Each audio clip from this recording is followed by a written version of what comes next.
Hello students, कैसे हैं आप लोग। उम्मीद करता हूं सब लोग बहुत अच्छे हैं। तो स्टूडेंट्स, आज हम लोग क्या स्टार्ट करने वाले हैं। तो स्टूडेंट्स, आज हम लोग जो स्टार्ट करने वाले हैं, हम स्टार्ट करने वाले हैं अपनी टीडीएस और टीसीएस की जो हमारी यूनिट है जीएसटी के अंदर।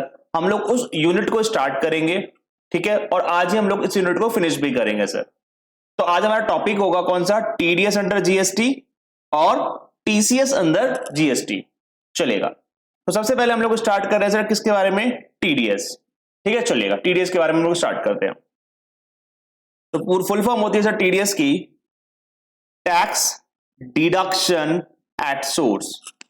ठीक है सर, सेक्शन कौन सा है, सेक्शन नंबर 51 है। अच्छा, आपको मैं आगे जाने से पहले बता देता हूं कि ये वाला जो टॉपिक है वो रेलेवेंट नहीं है फॉर सीए इंटर एग्जामिनेशन के लिए। तो सीए इंटर वाले स्टूडेंट्स को अगर ये वीडियो नहीं भी देखेंगे तो भी चलेगा, क्योंकि आपके एग्जाम के लिए रेलेवेंट नहीं है। चलिए, तो टीडीएस सर, पहले सबसे पहली बात, टीडीएस होता क्या है, पहले इसका मीनिंग समझते हैं, उसके बाद हम लोग आगे की बात पढ़ेंगे सर। मीनिंग सर, पहले मीनिंग देखते हैं सर। मान लीजिए कोई सप्लायर है, क्या है, कोई सप्लायर है सर। सप्लायर ने कोई सर्विसेज वगैरह प्रोवाइड करी, ठीक है, सप्लायर ने कोई सर्विसेज वगैरह प्रोवाइड करी, ठीक है, सर्विसेज, ठीक है। मान लीजिए किसी एक्स बंदे को, ठीक है ना, सर्विसेज वगैरह सप्लाई करी सर किसको, एक्स बंदे को। मान लीजिए कितने की, 5 लाख रुपए की, और उस पर जीएसटी लगाया सर कितने का, 18%, लेट सपोज कितने का, 90,000 रुपीज का। तो टोटल 5.90 लाख का बिल बना। क्लियर। तो सर बोला गया है कि इस टीडीएस के टॉपिक में जो बंदा पेमेंट करेगा, जो पेयर होगा सप्लायर को, उस बंदे के ऊपर ऑब्लिगेशन दी गई है कि जब वो बंदा पेमेंट कर रहा है, सप्लायर को क्या कर रहा है, पेमेंट कर रहा है सर, दैट इज मान लीजिए वो कितनी पेमेंट कर, 5,90,000, इसमें से कुछ अमाउंट क्या डिडक्ट कर लेगा, टीडीएस डिडक्ट कर लेगा। क्या कर लेगा, टीडीएस डिडक्ट कर लेगा। ठीक है, लेट सपोज कितना डिडक्ट कर लिया, 2% का। 2% कितना हो गया 5 लाख का, 10,000 रुपया। ठीक है, तो कौन डिडक्ट कर लेगा सर, पेयर। जो बंदा पेमेंट करेगा दैट इज रेसिपिएंट हो गया। हमारे जीएसटी में इस बंदे को क्या बोलते हैं, रेसिपिएंट सर।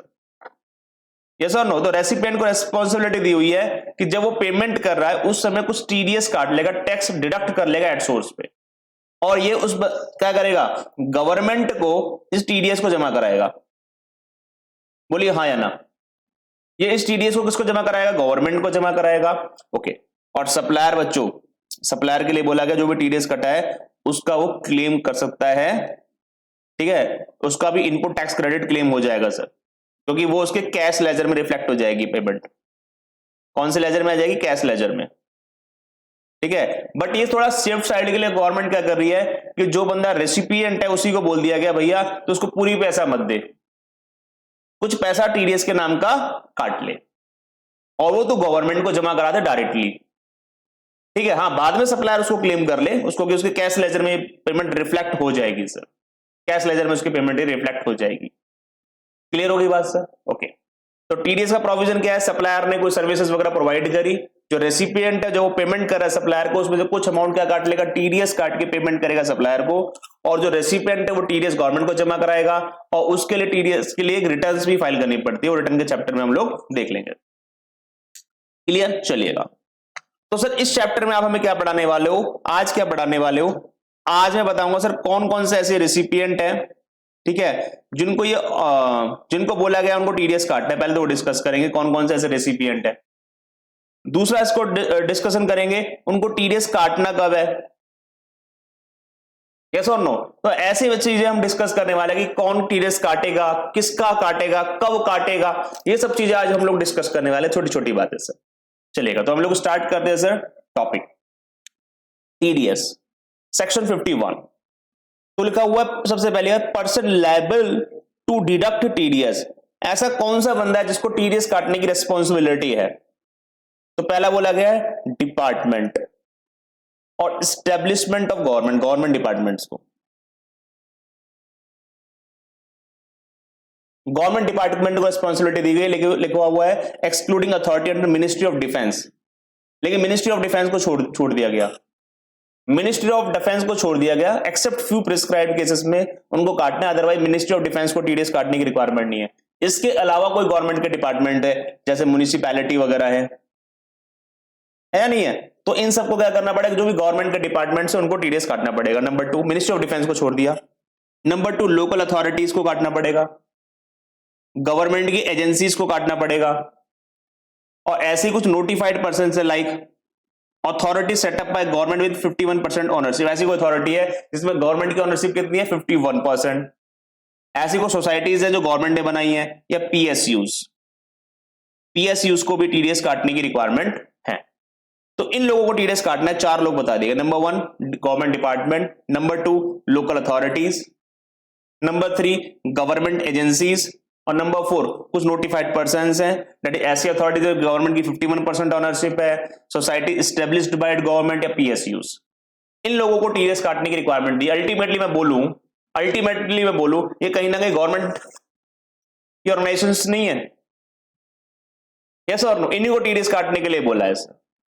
अच्छा हाँ, लेकिन यहां पर भी कुछ केसेस में एक्सेप्शन दी गई। नंबर 1 पीएसयू, मान ले पीएसयू, एक पीएसयू दूसरे पीएसयू को कोई सप्लाई कर रही है, एक पब्लिक सेक्टर अंडरटेकिंग किसी दूसरे पब्लिक सेक्टर अंडरटेकिंग को सप्लाई कर रही है। पीएसयू 1 इज सप्लाई गुड्स और सर्विसेज टू पीएसयू 2, तो हमारा सप्लायर भी एक पीएसयू है और रेसिपिएंट भी कौन है, एक पीएसयू है, तो दोनों पीएसयूज हैं, तो टीडीएस काटने की रिक्वायरमेंट को बोल देगा, स्किप कर देगा, यहां पे एप्लीकेबल नहीं है। और number 2 supply among person specified above, अगर इन लोगों के बीच में ट्रांजेक्शंस हो रही हैं, मान लीजिए कोई गवर्नमेंट डिपार्टमेंट किसी लोकल अथॉरिटी को सर्विसेज दे रहा है या फिर सप्लाई कर रहा है, या लोकल अथॉरिटी गवर्नमेंट डिपार्टमेंट को कर रही है, तो इस केस में भी टीडीएस एप्लीकेबल नहीं है। अगर ये लोग आपस में ट्रांजेक्शंस कर रहे हैं तो उस केस में भी टीडीएस की एप्लीकेबिलिटी नहीं। अच्छा यस, ओके, तो ये लोग टीडीएस काटेंगे, government departments, local authorities, governmental agencies, इस तरीके की पीएसयूज वगैरह टीडीएस काटती है। किस रेट से टीडीएस काटती है, 2%। 2% कैसे, 1% सीजीएसटी का, 1% एसजीएसटी का, ठीक है चलेगा। तीसरी बात, थ्रेशोल्ड लिमिट किया, जरा ध्यान से सुनिएगा बच्चों, यहीं पे आपको क्लैरिटी आ जाएगी। अगर कोई बंदा value of contract is more than 2.5 lakh excluding GST, 3 बातें जरा देखनी है। अगर मैंने क्या कहा, आपकी वैल्यू ऑफ कॉन्ट्रैक्ट मतलब एक जो ठेका लिया है आपने, उस ठेके की टोटल वैल्यू 2.5 लाख रुपए से ऊपर है एक्सक्लूडिंग जीएसटी, जीएसटी का अमाउंट हटाने के बाद, तो उस केस में आपका जो पेयर होगा, दैट इज रेसिपिएंट होगा, ही विल डिडक्ट टीडीएस। और रेसिपिएंट कौन कौन से रेसिपिएंट को एप्लीकेशन दी गई है, वही गवर्नमेंट डिपार्टमेंट्स को दी गई है। क्लियर बात, जैसे मैं आपको छोटे छोटे एग्जांपल के थ्रू आपके सामने ये बात क्लियर करना चाहूंगा। चलिए देखना, छोटे छोटे मैं एग्जांपल आपके सामने रखूंगा और आपको क्लियर हो जाएगा।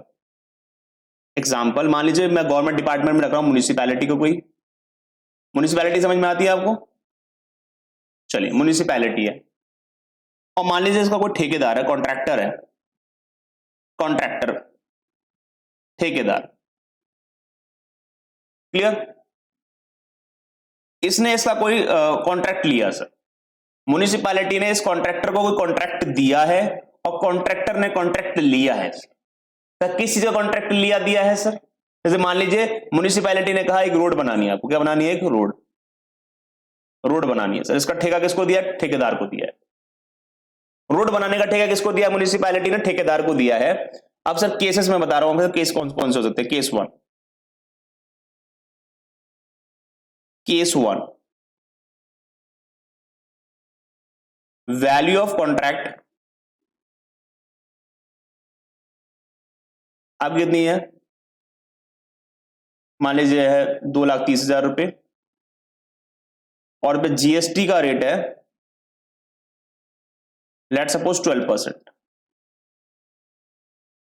क्लियर बात, मुझे टोटल वैल्यू कितनी आ गई, टोटल इनवॉइस वैल्यू कितने की होगी सर, इनवॉइस कितने का बनेगा, इनवॉइस वैल्यू हो गई सर 2,30,000 का 12% निकालें तो 27,600 रुपया है ना, तो 2,23,000 प्लस 27,600 2,57,600 रुपया। तो मैंने कहा था जैसे कॉन्ट्रैक्ट की वैल्यू 2.5 लाख से ऊपर या टीडीएस काटना है, तो मुझे बताना क्या इस केस में टीडीएस एप्लीकेबल होगा? Answer is no, answer is no. मैंने कहा कॉन्ट्रैक्ट की वैल्यू जो आपको लेनी है वो जीएसटी को एक्सक्लूड करके लेनी है। यहां पे जो 2.5 लाख से ऊपर गई है वो कैसे गई है? जीएसटी को इंक्लूड करने के बाद 2.5 लाख से ऊपर गई है सर। तो इस केस में बोलेंगे no TDS applicable. TDS applicable नहीं होगा सर। क्यों एप्लीकेबल नहीं होगा? क्यों? क्योंकि सर जो इनवॉइस कॉन्ट्रैक्ट की वैल्यू है, कॉन्ट्रैक्ट की वैल्यू है सर कितनी है? 2,30,000 रुपया। अच्छा सर, हाँ, पूरा जो कॉन्ट्रैक्ट होगा वो 2,30,000 रुपए का है, तो टीडीएस काटने की एप्लीकेबिलिटी नहीं है सर। अच्छा हाँ, अब केस 2 पढ़ते हैं। केस 2 पढ़ते हैं सर। वैल्यू ऑफ कॉन्ट्रैक्ट कितनी है सर? वैल्यू ऑफ कॉन्ट्रैक्ट है सर कितने की? 3 लाख रुपए की, रुपीज 3 लाख।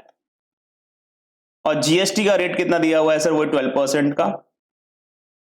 मुझे टोटल इनवॉइस वैल्यू कितनी आएगी सर? टोटल इनवॉइस वैल्यू कितनी आएगी इंक्लूडिंग ऑफ जीएसटी? कितना आएगा सर? 3 लाख का 12% निकाल लो, यह आता है आपको 36,000। तो 3 लाख प्लस 36,000, 3,36,000 रुपए आएगी। यस, तो यहां पर सिंस आपका जो कॉन्ट्रैक्ट की वैल्यू वो 2,50,000 से ऊपर है, तो टीडीएस एप्लीकेबल होगा। यस, टीडीएस यहां पर एप्लीकेबल है, ठीक है। और कितना टीडीएस कटेगा? अमाउंट ऑफ टीडीएस होगा सर 2% का, 1% तो आपका होगा सीजीएसटी और 1% एसजीएसटी नॉर्मल केस में, अगर स्टेट सेम है तो 1% कितना हो गया? 3,000। ये 3,000। ये कौन काटेगा सर? ठीक है ना, डिडक्टेड बाय म्युनिसिपैलिटीज। म्युनिसिपैलिटी काटेगी सर, ठीक है, म्युनिसिपैलिटी काटेगी सर। ये जो टीडीएस कटेगा म्युनिसिपैलिटी काटेगी। क्लियर हो गई बात सर? चलिएगा, इसके बाद हम लोग पढ़ते हैं सर कि ये कब एप्लीकेबल है? 2.5 लाख से ऊपर के केस में एप्लीकेबल है। कुछ छोटे छोटे एग्जांपल्स है जो मैं आपको साथ डील कर लेता हूं। चलिए देखना जरा, 3 एग्जांपल्स मैंने डाले छोटे छोटे से, और देखना।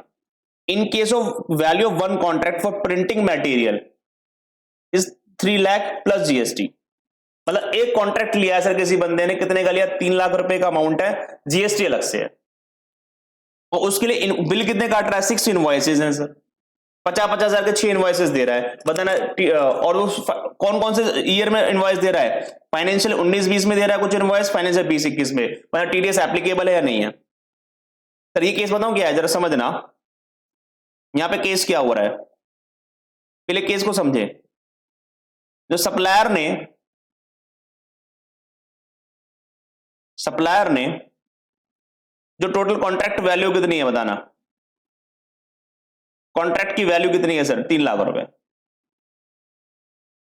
और बिल बना रहा है छोटे छोटे, बिल बना रहा है 50,000 रुपए ईच का, छोटा छोटा बिल बना रहा है, और वो भी 2 फाइनेंशियल में बना रहा है। 19-20 फाइनेंशियल में कुछ बना रहा है, और कुछ बिल बना रहा है 20-21 फाइनेंशियल, छोटे छोटे बिल बना रहा है। तो मैंने बोला बिल बना तू 36, मैटर नहीं करेगा।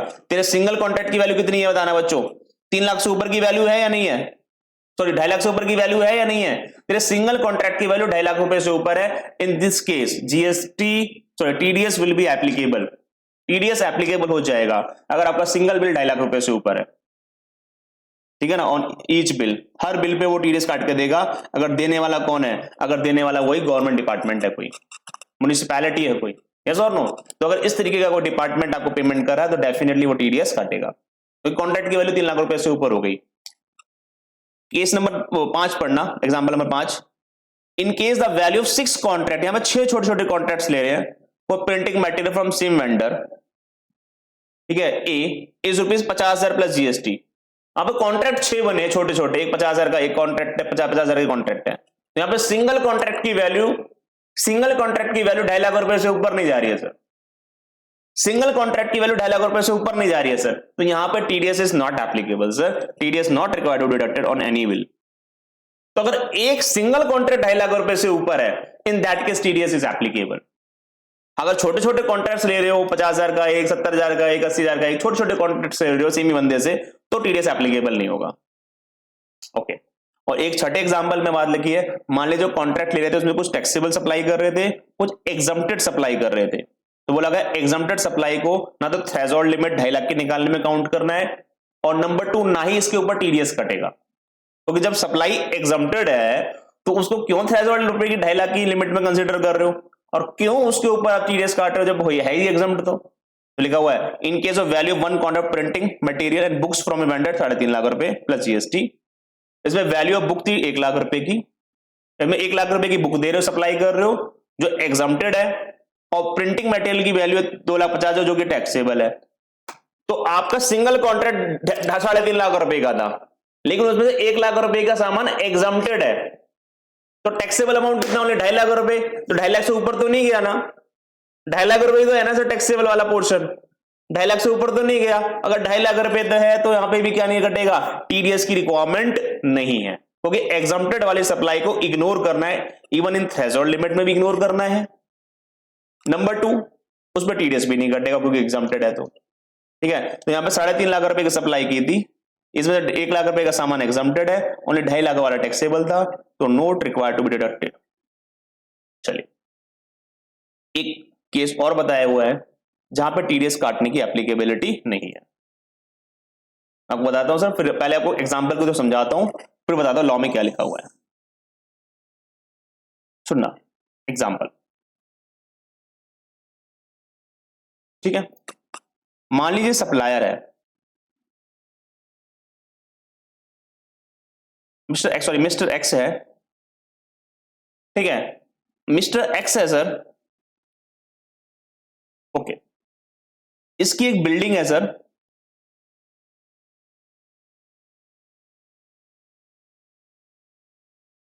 इसकी बिल्डिंग है सर फरीदाबाद में, और ये बंदा भी रजिस्टर्ड है कहां पे, फरीदाबाद में।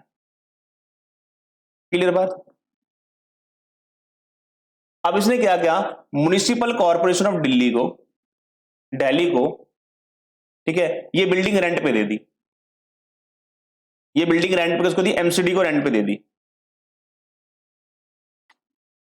एमसीडी को, म्युनिसिपल कॉर्पोरेशन ऑफ दिल्ली को बिल्डिंग रेंट पे दे दी, और पूरा अग्रीगेट रेंट की जो वैल्यू थी मान ली 10 लाख रुपए की थी, और उस पर रेंट की वैल्यू उस पर 1,80,000 रुपए का जीएसटी लगाया। जीएसटी कौन सा लगेगा, सीजीएसटी एंड एसजीएसटी लगेगा सर, क्यों, क्योंकि प्लेस ऑफ सप्लायर और इमूवेबल प्रॉपर्टी भी कहां का, place of supply, immovable property के प्लेस ऑफ सप्लाई कौन सी होती है, जहां पर वो इमूवेबल प्रॉपर्टी सिचुएट होती है सर।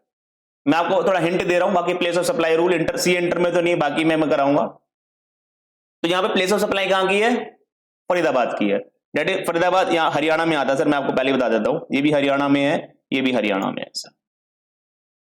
क्लियर बात। तो मैंने कहा जो सप्लायर था, जो सप्लाई कर रहा था, डेट इज सप्लायर था, वो भी कहां का था, वो भी फरीदाबाद हरियाणा का था, और जो इमूवेबल प्रॉपर्टी जिसकी को वो रेंट पे दे रहा वो भी फरीदाबाद में थी, दोनों चीजें फरीदाबाद में थी सर। तो इसलिए उसने जो म्युनिसिपल कॉर्पोरेशन दिल्ली के ऊपर बिल बनाएगा वो 10 लाख रुपए की रेंट है, तो उसमें 1,80,000 रुपए लगाएगा क्या, सीजीएसटी एंड एसजीएसटी, क्योंकि place of supplier and place of supply दोनों चीजें सेम स्टेट में होती हैं, तो सीजीएसटी और एसजीएसटी पे लगाते हैं सर। ओके डन सर, 11,80,000 रुपए का बिल बनाया। अब बताना बच्चों, मैंने कहा ये तो गवर्नमेंट डिपार्टमेंट है, ये कौन है बताना बच्चों, गवर्नमेंट डिपार्टमेंट है सर, एमसीडी तो गवर्नमेंट डिपार्टमेंट होगा, लोकल अथॉरिटी हो गई, लोकल अथॉरिटी है सर, है नहीं है। अब इसको तो टीडीएस काटना चाहिए था, टीडीएस काटना चाहिए था। अब ये टीडीएस काटेगी तो 1% तो काटेगी क्या, सीजीएसटी, और 1% काटेगी एसजीएसटी, और ये कहां पे जमा करा देगी, दिल्ली में, दिल्ली अलग स्टेट है सर। और ये अगर दिल्ली में जमा करा देगी तो क्या इस दिल्ली में जमा कराए हुए 1% सीजीएसटी का और 1% एसजीएसटी का क्रेडिट क्या इस फरीदाबाद के सप्लायर को मिल जाएगा। ये एमसीडी ने अगर मान लो 1% सीजीएसटी और 1% एसजीएसटी काट कर दिल्ली गवर्नमेंट को जमा करा दिया, तो क्या हरियाणा वाला ऐसा क्लेम कर पाएगा, answer is no, answer is no, है या नहीं है सर। क्योंकि सिंपल सी बात है, हरियाणा स्टेट क्यों देगी उसका क्रेडिट, जो दिल्ली में जमा करा है वो जीएसटी है, यस और नो, वो नहीं देगी सर। वो जो सीजीएसटी और एसजीएसटी जमा हुआ है वो दिल्ली में हुआ है, तो Haryana government as a CGST और एसजीएसटी का क्रेडिट नहीं देगी सर। ओके, तो सर एक काम करते हैं ना, क्योंकि हरियाणा गवर्नमेंट तो हरियाणा की सीजीएसटी और एसजीएसटी का क्रेडिट देगी, दिल्ली का सीजीएसटी और एसजीएसटी क्रेडिट देगी नहीं, यस और नो। नंबर 2, ये आईजीएसटी में काट नहीं सकता क्योंकि बिल पे तो सीजीएसटी और एसजीएसटी लगाए हैं सर। आईजीएसटी का टीडीएस काट नहीं सकता सर, क्योंकि बिल में क्या लगा है, सीजीएसटी और एसजीएसटी। और अगर एसजीएसटी और सीजीएसटी का टीडीएस काटा तो दिल्ली में जमा कराओगे, तो दिल्ली में रजिस्टर्ड है सर, क्योंकि तो एमसीडी दिल्ली में रजिस्टर्ड है, तो भाई उसको क्लेम नहीं मिल पाएगा। तो इसलिए एक लॉ में बोल दिया गया, अगर ऐसी प्रॉब्लम आ रही है जहां पे place of supplier and place of supply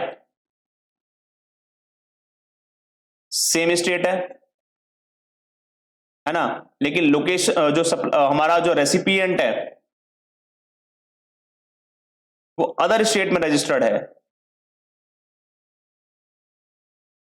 उसका फरीदाबाद में कोई ऑफिस नहीं है, वो रजिस्टर्ड कहां पे, अदर स्टेट में रजिस्टर्ड है, तो यहां पे बोल देगा टीडीएस की रिक्वायरमेंट नहीं है, क्योंकि नहीं तो फरीदाबाद वाले सप्लायर को नुकसान हो जाएगा, क्योंकि दिल्ली वाला उसको क्लेम देगा नहीं, उस सीजीएसटी एसजीएसटी का दिल्ली वाले का क्लेम उसको फरीदाबाद वाला देगा नहीं, दैट इज दिल्ली वाले सीजीएसटी एसजीएसटी के लिए हरियाणा गवर्नमेंट देगी नहीं सर।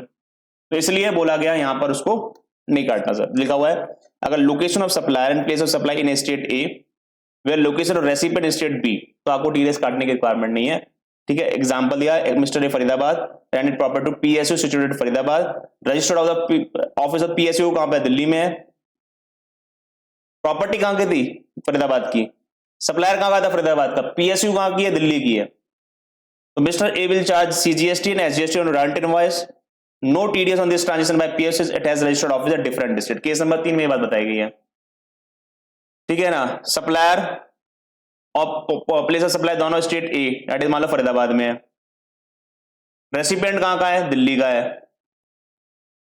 ठीक है। तो जीएसटी में कौन से स्टेट का लगाया होगा, फरीदाबाद कहां पे, हरियाणा में है सर, जीएसटी में जो बिलिंग बनाई होगी हरियाणा स्टेट की बनी होगी, और अगर स्टेट बी वाला टीडीएस काट ले तो क्या काटेगा, स्टेट बी का सीजीएसटी और एसजीएसटी लगाएगा, उसका क्रेडिट किसको नहीं मिलेगा, फरीदाबाद वाले को नहीं मिलेगा, इसलिए बोल दिया गया कोई टीडीएस काटने की जरूरत ही नहीं है यहां पर। क्लियर होगी बात सर।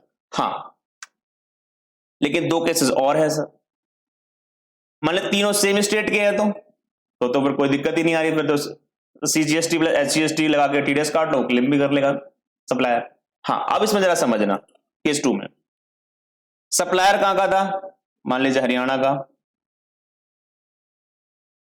प्लेस ऑफ सप्लाई भी कहां की है, प्लेस ऑफ सप्लाई है दिल्ली की, तो आईजीएसटी चार्ज करेगा नहीं करेगा। अगर place of supplier and place of supply 2 different state है तो वहां पे क्या चार्ज होगा, आईजीएसटी लगेगा। और रेसिपिएंट भी कहां का है, मान लीजिए दिल्ली का है, उसका रजिस्टर्ड ऑफिस दिल्ली में ही है, तो प्रॉब्लम ही नहीं है सर। उस केस में आईजीएसटी वो बिल पे लगाएगा, वो आईजीएसटी में टीडीएस काट लेगा, कोई प्रॉब्लम नहीं है, हम ना, प्रॉब्लम नहीं है ना सर। केस 2 में दोबारा से आपको एक डायग्राम के थ्रू भी समझा देता हूं, केस 2 को डायग्राम के थ्रू समझा देता हूं, जरा ध्यान सुनिएगा। मान लीजिए एक्स था, इसका रजिस्टर्ड ऑफिस कहां, फरीदाबाद में, ठीक है। मान लीजिए इसने जो एमसीडी को दिल्ली में कोई कॉन्ट्रैक्ट करके दिया, एमसीडी को दिल्ली, एमसीडी मतलब म्युनिसिपल कॉर्पोरेशन दिल्ली, इसका कॉन्ट्रैक्ट कहां पे हो, दिल्ली में हुआ, तो मान लो 10 लाख रुपए कॉन्ट्रैक्ट है, तो ये अपने बिल में क्या लगाएगा, आईजीएसटी लगाएगा। अब ये बिल में आईजीएसटी लगाएगा तो ये टीडीएस काट सबके जमा करा देगी, आईजीएसटी हेड में जमा कराएगी, और आईजीएसटी तो कोई सा भी हो क्लेम मिल जाएगा इसको, यस और नो। ओके, बिल में भी क्या लगा है, आईजीएसटी, और जमा भी क्या करा रही है, आईजीएसटी, तो क्लेम मिल जाएगा सर, इसको प्रॉब्लम नहीं है। बेशक आईजीएसटी दिल्ली में जमा कराए, लेकिन हरियाणा में भी इसका क्या मिल जाएगा, इसको क्लेम मिल जाएगा। आईजीएसटी तो किसी भी स्टेट का को क्लेम मिल जाता है सर, तो आईजीएसटी केस में नो प्रॉब्लम सर, ठीक है। तो इसलिए location of supplier and place of supply का 2 डिफरेंट स्टेट में है तो कोई प्रॉब्लम नहीं है। अब आप आईजीएसटी लगा के अपने इनवॉइस में दोगे सप्लायर, और सामने वाला टीडीएस भी किसमें काटेगा, आईजीएसटी में। लेकिन यहाँ पे आपने अपने बिल इनवॉइस में क्या लगाया था, सीजीएसटी प्लस एसजीएसटी लगाया था इसमें इनवॉइस में, केस नंबर 3 में, और सामने वाले ने अगर C+S में दिल्ली जमा करा दिया तो उसका क्रेडिट आपको हरियाणा में मिलेगा नहीं, तो इसलिए उसको बोला गया टीडीएस काटने की रिक्वायरमेंट नहीं है। ठीक है, चलेगा। कुछ अदर पॉइंट्स और पढ़ लेते हैं सर, कहीं ना कहीं फिर हमारा टीडीएस खत्म हो जाएगा। नंबर 1, अमाउंट जो भी आपने टीडीएस काटा है उसको जमा कराना है विद इन 10 डेज, और GSTR 7 भी फाइल करनी पड़ेगी साथ साथ विद GSTR 7। जितना भी आप टीडीएस काटोगे 7-10 दिनों के अंदर जमा कराओगे। ये वाला प्रोविजन अब हटा दिया गया सर। उसमें क्या है, टीडीएस सर्टिफिकेट दिया जाएगा डिडक्टी को विद इन 5 डेज। इसका मतलब जो बंदा टीडीएस काट रहा है, कौन काट रहा है टीडीएस, गवर्नमेंट के डिपार्टमेंट काट रहे हैं, तो जब भी वो टीडीएस जमा करा दे उसको 5 दिनों के अंदर टीडीएस सर्टिफिकेट दे उसको जिसका टीडीएस काटा है। अदरवाइज बोला गया 100 रुपए पर डे की पेनल्टी लगेगी और मैक्सिमम पेनल्टी 5,000 रुपए तक लग सकते हैं अगर आपने टीडीएस सर्टिफिकेट नहीं दिया। तो सर यहां पर ना दिक्कत बताइए क्या आ रही थी, ये सब टीडीएस काटने की जिम्मेदारी है किसी गवर्नमेंट डिपार्टमेंट्स की है, और अगर उन्होंने टीडीएस सर्टिफिकेट टाइम से नहीं दिया तो उनके ऊपर क्या लग रही थी, पेनल्टी लग रही थी। तो इस चक्कर में क्या हुआ, इस चक्कर में बड़ा सिंपल सा काम किया इन लोगों ने। इन्होंने क्या कहा, इन्होंने सिंपल सी एक ही बात बोली, यार इनके गवर्नमेंट डिपार्टमेंट को पेनल्टी लगती है तो अच्छी नहीं लगती सर, तो इसलिए ये वाला प्रोविजन हटा दो टीडीएस सर्टिफिकेट देने वाला। आज की डेट में टीडीएस सर्टिफिकेट देने की नीड नहीं है। गवर्नमेंट डिपार्टमेंट कोई टीडीएस काटने का टीडीएस सर्टिफिकेट आपको नहीं देगा। जो डिडक्टी होगा जिसका टीडीएस कटा है वो ऑनलाइन ही अपने आप डाउनलोड कर लेगा, अपने आप ही निकालेगा कितना टीडीएस कटा है कितना नहीं कटा। गवर्नमेंट डिपार्टमेंट को कोई टीडीएस सर्टिफिकेट देने की नीड नहीं है। आपको बताइए टीडीएस का अमाउंट किसमें शो होता है, कैश लेजर में आ जाता है। मैंने स्टार्टिंग में बता दिया था आपको, पहला स्टार्टिंग का डायग्राम ही यही था सर। यस और नो, कैश लेजर में आ जाता है, इलेक्ट्रॉनिक कैश लेजर में। यस और नो, जो भी रेसिपिएंट टीडीएस जमा करेगा उसकी रिटर्न फाइल करेगा तो डिडक्टी के किस में आ जाएगा, सप्लायर के किस में आ जाएगा, डिडक्टी मतलब सप्लायर, सप्लायर के किस में आ जाएगा, कैश लेजर में आ जाता है। ठीक है, एक बात जरा सुनना,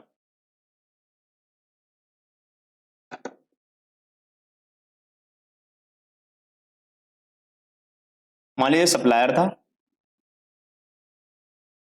ये सप्लायर था, ये एमसीएफ थी, म्युनिसिपल कॉर्पोरेशन फरीदाबाद, हरियाणा में ये भी है, हरियाणा में ये भी है। ठीक है, इसने इस बंदे का टीडीएस काट लिया और टीडीएस एक्सेस काट लिया और गवर्नमेंट को जमा करा दिया, एक्सेस डिपॉजिट करा दिया, एक्सेस डिपॉजिट करा दिया, ज्यादा काटा ज्यादा जमा करा दिया, तो बोला गया इसका रिफंड मिल जाएगा। रिफंड मिल जाएगा गवर्नमेंट से, यस रिफंड मिल जाएगा, लेकिन रिफंड मिल जाएगा यस। एक्सेस अगर आपने काट के एक्सेस जमा करा गवर्नमेंट से रिफंड ले लोगे, लेकिन ये अगर सप्लायर के इलेक्ट्रॉनिक कैश लेजर में आ गया है, इलेक्ट्रॉनिक कैश लेजर में आ गया, क्योंकि आपको पता ही है सर, आप तो टीडीएस जमा करते हो और रिटर्न फाइल करते हो तो ये हमारे कहां पे आ जाता है, सप्लायर के इलेक्ट्रॉनिक कैश लेजर में आ जाता है सर। अगर ये सप्लायर के इलेक्ट्रॉनिक कैश लेजर में आ गया तो रिफंड नहीं मिलेगा, तो नो रिफंड। ठीक है, तो सिंपल सी बात है सर, अगर आपके कैश लेजर में सप्लायर के में आ गया तो रिफंड नहीं मिलेगा, अदरवाइज आपने अगर एक्सेस जमा करा दिया है तो आपको रिफंड लेने के बिल्कुल हकदार हो, रिफंड लेके अपने सप्लायर को वापस कर दो। तो refund of excess TDS as per section 54, but no refund if the amount credited to electronic cash ledger of deductee. Deductee का मतलब यहां पे कौन होगा, सप्लायर। ठीक है, तो आप रिफंड ले लो और रिफंड लेके किसको वापस कर दो, सप्लायर को वापस कर दो, अगर आपने उसका एक्सेस काट लिया है तो, क्योंकि एक्सेस काटा है, एक्सेस जमा करा, एक्सेस रिफंड लो, उसको जमा दे दो। हाँ, लेकिन अगर आपके इसके ऑलरेडी कैश लेजर में पैसा आ गया है तो एमसीएफ वालों आपको रिफंड नहीं मिलेगा। रिफंड कब मिलेगा, अगर आपने उसके कैश लेजर में नहीं आया तो। ठीक है, तो सर हमारा टीडीएस खत्म हो चुका है, छोटा सा ही था सर। चलिए टीसीएस पे और आ रहे हैं सर, टीसीएस और खत्म कर लेते हैं, टीसीएस और चेक कर लेते हैं एक बार फटाफट से। सर टीसीएस क्या होता है, टीसीएस सेक्शन 52 में डील कर रहे हैं। ई कॉमर्स ऑपरेटर्स जो होते हैं ना, ई कॉमर्स ऑपरेटर का मतलब जो ओन करे, मतलब जो मालिक है, ऑपरेट मतलब चला रहे हैं, मैनेज कर रहे हैं। क्या मैनेज कर रहे हैं, डिजिटल इलेक्ट्रॉनिक फैसिलिटी प्लेटफॉर्म पर इलेक्ट्रॉनिक कॉमर्स। सर एग्जांपल दीजिए, समझ में कुछ नहीं आया तो बताता हूं। हम लोग आ रहे हैं, पहले टीसीएस को भी पहले डायग्राम से समझ लेते हैं फिर बात करेंगे। फुल फॉर्म क्या होता है, टैक्स कलेक्टेड एट सोर्स। ये कॉन्सेप्ट कहां से लिए गए पता है आपको, ये सारे के सारे कॉन्सेप्ट बोरो किए गए हैं। कहां से बोरो किए गए हैं, इनकम टैक्सेस है। इनकम टैक्स में भी ऐसे कॉन्सेप्ट है इनकम टैक्स के रिगार्डिंग, सेम कॉन्सेप्ट जीएसटी में ला दिए गए। ठीक है, सुनना सर, अमेज़न, फ्लिपकार्ट, ये सारी जो वेबसाइट्स वगैरह है ना, ये एटसेट्रा, तो जो क्या करती हैं, ये इलेक्ट्रॉनिक कॉमर्स ऑपरेटर हैं सर। इनके अंदर क्या होता है सर, मान लीजिए कोई बंदा मिस्टर एक्स, उसको कोई सामान बेचना है, वो इनकी वेबसाइट पे अपने आप को लिस्ट करा लेगा। ठीक है, अब कोई बायर्स होंगे, बायर्स, अब ये सारे काम आपको प्रोसेस तो सारा आपको खुद को ही पता है सर, क्योंकि आप दिन भर क्या करते हैं, अमेज़न, फ्लिपकार्ट, पता नहीं कौन कौन सी, स्नैपडील, पता नहीं कौन कौन सी वेबसाइट को यूज करके परचेसिंग करते रहते हो। आजकल पेटीएम वगैरह बहुत सारे आ गए हैं सर। तो बायर क्या करता है सर, इनकी वेबसाइट पे विजिट करेगा, इनकी वेबसाइट पे विजिट करता है, अपना मनपसंद आइटम देखता है, रेट सही लगते हैं तो सर इनको पेमेंट कर देता है। पेमेंट किसको करता है, अमेज़न वगैरह को। ठीक है, अमेज़न वगैरह को पेमेंट करता है सर। अमेज़न इस ऑर्डर को किसको बोलती है, इन सप्लायर को, सप्लायर मिस्टर एक्स है यहाँ पे, इसको बोलती है भैया इतना ऑर्डर आया है, सप्लाई कर दे, तो इसको सप्लाई कर जाता है।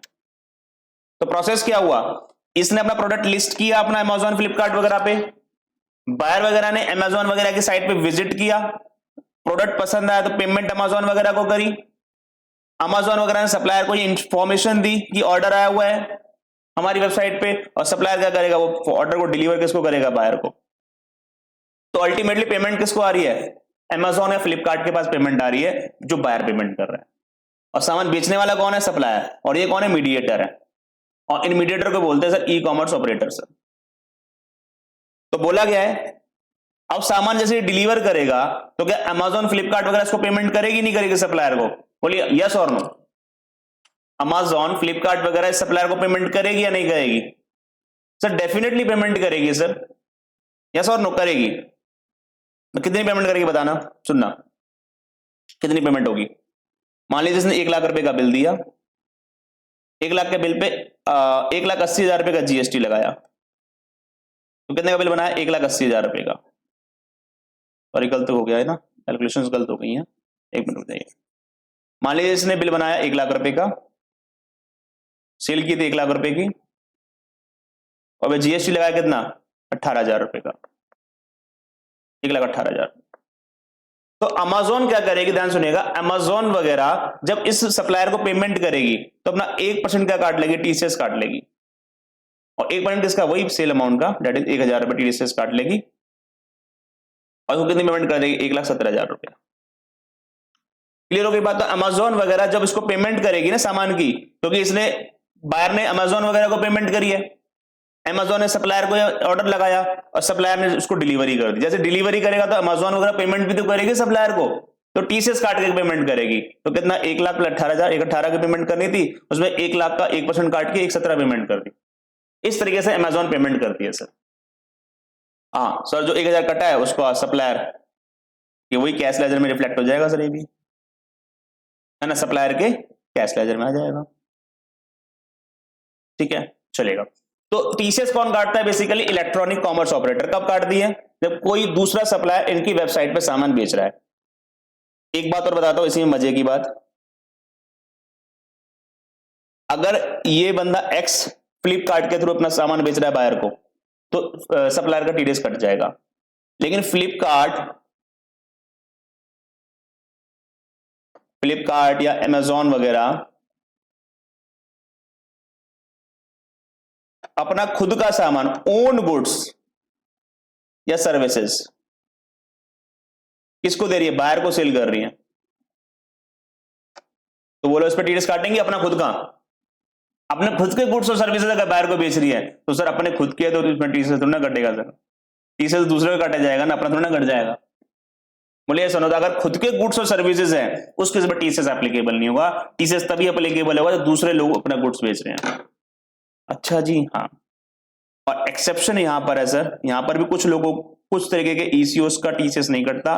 जैसे आपको वो याद होगा, मैंने बताया था ओला, उबर, ओयो, अर्बन क्लैब वगैरह में कुछ सर्विसेज होती है, नहीं होती, हाउसकीपिंग की, तो इन केसेस में टीसीएस एप्लीकेबल नहीं होता। अगर आप टैक्सी की सर्विस दे रहे हो या फिर आप अकोमोडेशन की सर्विसेज दे रहे हो या अपना हाउसकीपिंग वगैरह की सर्विसेज दे रहे हो, उस केस में टीसीएस एप्लीकेबल नहीं होगा, टीसीएस नहीं कटेगा इन 3 केसेस में, 95 वाले केसेस।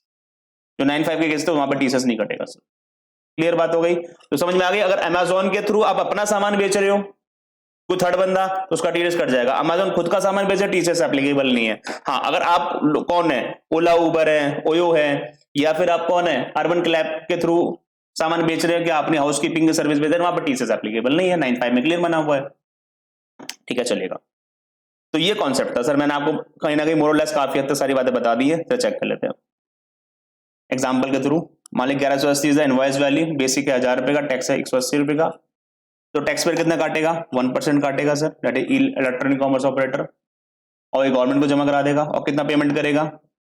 1180 में 10 काट के या 70 रुपए के उसको पे कर देगा सप्लायर को। सप्लायर कौन? वही एक्स को पेमेंट कर दे काट के।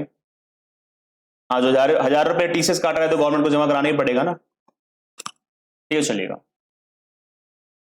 लैब कब करती है? देखो जैसे बताया था, टीडीएस के अंदर थ्रेशोल्ड लिमिट कितनी? 2.5 लाख रुपया है या नहीं है? 2.5 लाख रुपए की लिमिट, यहाँ पे कोई थ्रेशोल्ड लिमिट नहीं है। इसका मतलब यहाँ पे 100 रुपए का भी इनवॉइस होगा तो भी टीडीएस कर सकता है, तो टीसीएस कर सकता है। टीडीएस में 2.5 लाख की कॉन्ट्रैक्ट की लिमिट है, यहाँ पे कोई थ्रेशोल्ड लिमिट भी नहीं बताई हुई। तो लिखा हुआ लायबिलिटी ऑफ टीसीएस, लिखा हुआ every e commerce operator on net value of taxable supply made through it by other supplier. Other supplier समझ में आ गया? और खुद का सामान बेचोगे तो टीसीएस नहीं है, दूसरे बंदे का बेचोगे तभी टीसीएस एप्लीकेबल है। और एक भी कब एप्लीकेबल है?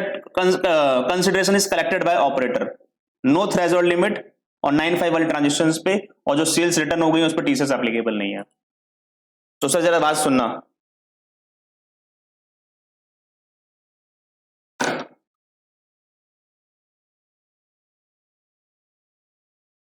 सुनिएगा।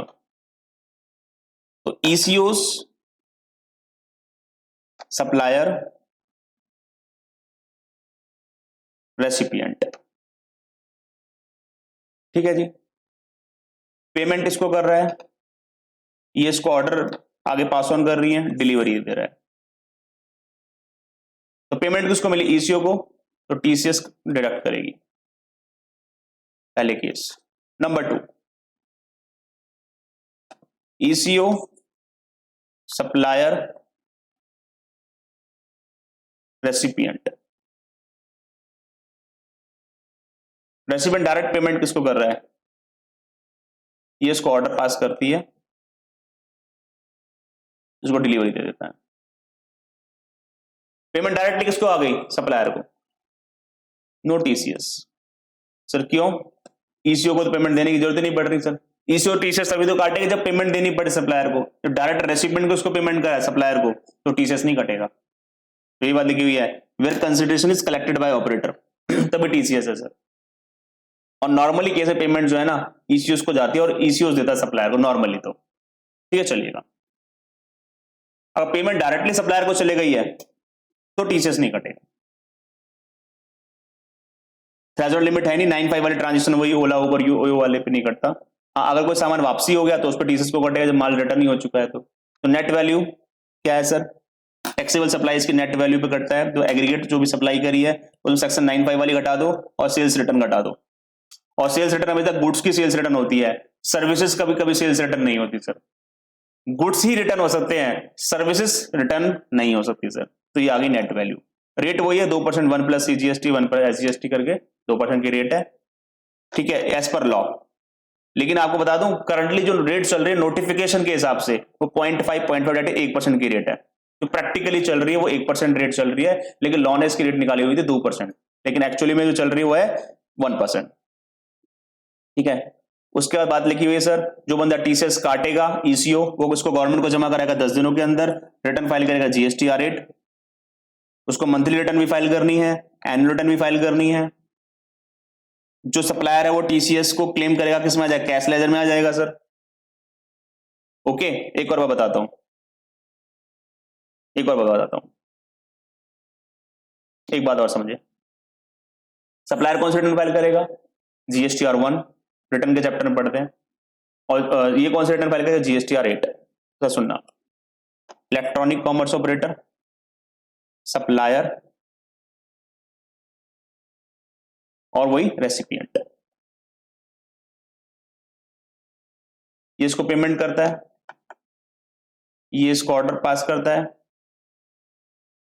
और ये इसको डिलीवरी देता है। ठीक है, गुड्स। सप्लायर को जो ईसीओ को रिटर्न फाइल करनी होती है, रिटर्न डिटेल्स भेजनी होती है, वो होती है GSTR8 फाइल करनी होती है, जीएसटी की जो रिटर्न फाइल करता है। ठीक है, रिटर्न का मतलब वही फॉर्मेट है जिसमें सारी सेल परचेज वगैरह की डिटेल जाती है, तो इसको GSTR8 का फॉर्मेट देना होता है। और सप्लायर जो सेल करेगा उसको फाइल करना होता है GSTR1, GSTR1, जीएसटी की रिटर्न नंबर 1 फाइल करनी होती है।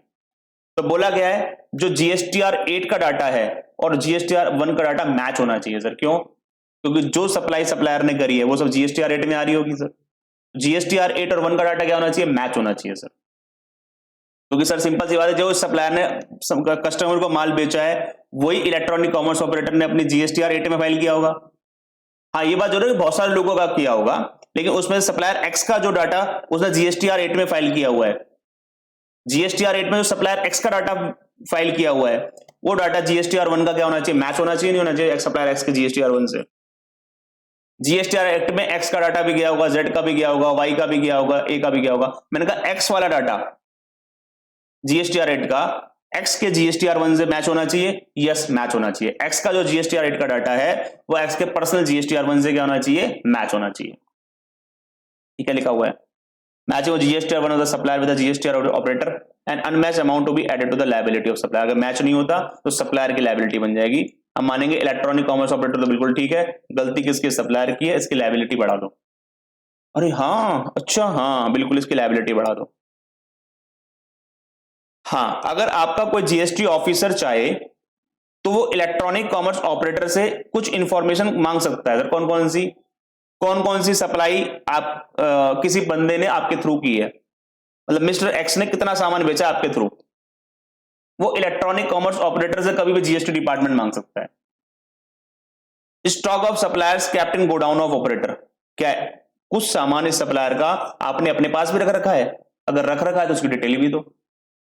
कई बार ऐसा होता है ना कि सप्लायर जो सामान बेचता है कुछ सामान अपना इलेक्ट्रॉनिक कॉमर्स ऑपरेटर के गोडाउन में रखवा देता है। तो अगर इलेक्ट्रॉनिक कॉमर्स ऑपरेटर ने दूसरे का सामान अपने पास रखा हुआ है तो उसकी डिटेल उसको मेंटेन करनी पड़ेगी, और वो डिटेल अगर प्रॉपर ऑफिसर मांगता है तो उसको देनी ही पड़ेगी सर। ठीक है, चलिएगा। Operator to furnish such detail within 15 days, जब उससे मांगी तो 15 दिन के अंदर दे दो, अदरवाइज 25,000 रुपए तक की पेनल्टी आपके ऊपर लग सकती है। जैसे टीडीएस सर्टिफिकेट का कॉन्सेप्ट नहीं, वैसे टीसीएस सर्टिफिकेट भी। जैसे मान लो टीडीएस सर्टिफिकेट बोला था ना कि गवर्नमेंट डिपार्टमेंट को टीडीएस सर्टिफिकेट देने होते थे पहले, किसको? सप्लायर को। सिर्फ इलेक्ट्रॉनिक कॉमर्स ऑपरेटर ने टीसीएस काटा है तो टीसीएस का सर्टिफिकेट देना चाहिए किसको? सप्लायर को। तो बोला गया ऐसा कोई कॉन्सेप्ट नहीं है, कोई सर्टिफिकेट की नीड नहीं है। और टीसीएस के लिए कोई थ्रेशोल्ड 2.5 लाख वाली कोई ऐसी थ्रेशोल्ड लिमिट भी नहीं है। ओके, एक और बात, मैंने क्या कहा था कि मान लीजिए रेसिपिएंट पेमेंट किसको करता है? इलेक्ट्रॉनिक कॉमर्स ऑपरेटर को, इसको ऑर्डर देता है, इसको डिलीवर करता है। जब ये पेमेंट किसको करेगा? सप्लायर को। तो क्या काटेगा? टीसीएस काटेगा, और टीसीएस काट के किसको जमा कराएगा? गवर्नमेंट को। तो बोलेगा टीसीएस जमा होगा हमेशा कैश लेजर के थ्रू। कैसे जमा होगा? हमेशा कैश लेजर के थ्रू जमा कराना है। टीसीएस को जमा कराने के लिए आप इनपुट टैक्स क्रेडिट का यूज नहीं कर सकते। तो लिखा हुआ है payment of TCS can not be made through ITC sir. तो आप क्रेडिट का आईटीसी का यूज नहीं कर सकते हैं, हमेशा टीसीएस जो जमा होगा कैश लेजर के थ्रू जमा होगा, आपको कैश में पेमेंट करनी पड़ेगी सर।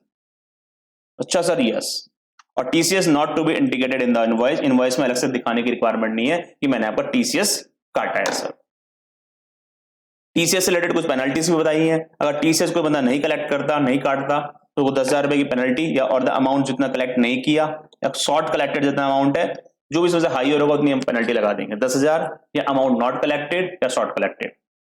नेक्स्ट, टीसीएस कलेक्ट तो कर लिया लेकिन गवर्नमेंट को जमा नहीं कराया, डिपार्टमेंट पेमेंट की रिकवरी करेगा विद पेनल्टी अंडर सेक्शन 122 रुपए। मतलब आपने टीसीएस तो कलेक्ट कर लिया, टीसीएस को डोंट डिडक्ट की जगह कलेक्ट वर्ड यूज करते हैं लोग, ठीक है? तो कलेक्ट तो कर लिया लेकिन गवर्नमेंट को जमा नहीं करा रहे हो। आपने अपने सप्लायर से पैसा ले तो लिया लेकिन गवर्नमेंट को जमा नहीं करा रहे हो, तो उस केस में क्या होगा बताना बच्चों? तो आपसे गवर्नमेंट रिकवरी करेगी, और रिकवरी करेगी पेनल्टी भी ले सकती है आपसे 122 की। और अगर हम टीसीएस की रिटर्न लेट फाइल करी तो 25,000 रुपए तक की पेनल्टी आपको एक लग सकती है सर। तो टीसीएस कलेक्ट नहीं किया, उसकी पेनल्टी कितने, 10,000 रुपए, अमाउंट नॉट कलेक्टेड या short collected, whichever is higher. Collect करके जमा नहीं कराया तो जो रिकवरी भी करेगा टैक्स की भी, प्लस में साथ में पेनल्टी भी ले सकते हैं 122 वाली। और टीसीएस की रिटर्न लेट फाइल करते हो तो 25,000 रुपए तक की पेनल्टी आपके ऊपर लगा सकते हैं, चलेगा। तो ये हमारा टीसीएस का प्रोविजंस थे, चलेगा बच्चा। तो टीडीएस और टीसीएस का हमारा खत्म हो चुका है, तो आज के लिए हम लोग यहीं ओवर करते हैं, मिलते हैं हम लोग नेक्स्ट क्लास में।